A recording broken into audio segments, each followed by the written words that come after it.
കിട്ടി സുഹൃത്തുക്കളെ, കിട്ടി 8ന്റെ പണി കിട്ടി സുഹൃത്തുക്കളെ. എന്റെ സാംസങ് ഫോണിലും ആ ഒരു വര വന്നു സുഹൃത്തുക്കളെ.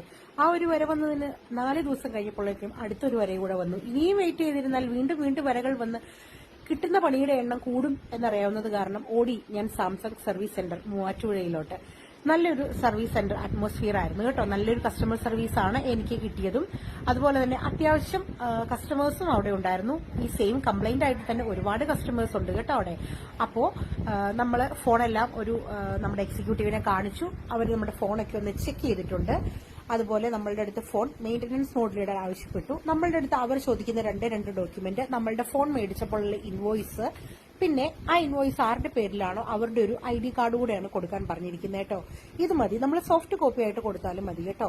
അവർക്കത് മെയിന്റനൻസ് മോഡിലാക്കി ഫോൺ റെഡിയാക്കി അവർക്ക് നമ്മൾ സബ്മിറ്റ് ചെയ്ത് കഴിയുമ്പോൾ അവർ പ്രത്യേക ഓരോ കേസിനും ഓരോ ഫോണിനും ഓരോ ബാഗ് പോലെയുണ്ട്.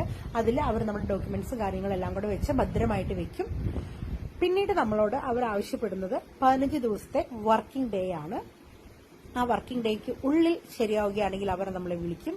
അല്ല, നമ്മൾക്ക് വേറെ എന്തെങ്കിലും ഫർദർ നീഡ്സ് ഉണ്ടെങ്കിൽ അവർ നമ്മളെ കോൺടാക്ട് ചെയ്യും. അതുപോലെ തന്നെ തിരിച്ചും നമുക്ക് കോൺടാക്ട് ചെയ്യാനായിട്ട് നമുക്ക് അവിടെ നിന്ന് ഒരു ചെറിയൊരു നെയിം സ്ലിപ്പ് പോലെ കോൺടാക്ട് നമ്പർ അടങ്ങിയ ഒരു പേപ്പറും തന്നിട്ടുണ്ടായിരുന്നു നമ്മൾക്ക്. അതുപോലെ നമ്മൾ കൊടുത്ത നമ്മളുടെ ഫോണിന്റെ ഒരു അക്നോളജ്മെന്റ് സ്ലിപ്പും കിട്ടിയിട്ടുണ്ട്. ബാക്കി അപ്ഡേറ്റ്സ് എല്ലാം പാർട്ട് 2 അറിയിക്കുന്നതായിരിക്കും. അപ്പൊ ശരി, ബൈ.